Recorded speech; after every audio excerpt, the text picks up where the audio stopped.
So before I start talking, solid replacement gets the job done.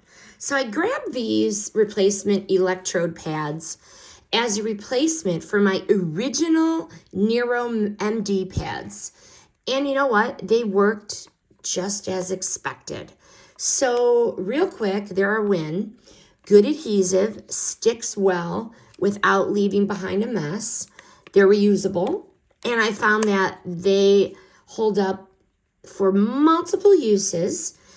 If you definitely take care of the sticky with wiping down and storing on the back pad, you can definitely use these multiple times.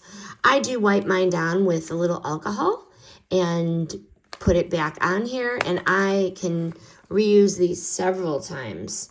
They have their easy to snap on connectors, which makes switching the pads quick and hassle-free.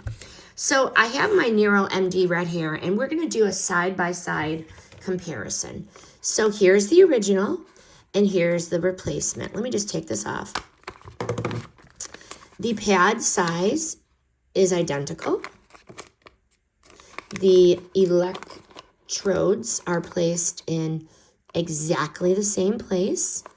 Their thickness and length is identical. And the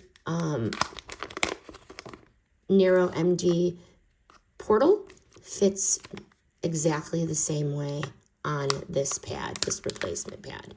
But if you need replacement pads that fit well and perform, these are really, really a great option. I like the price point. No complaints here so far.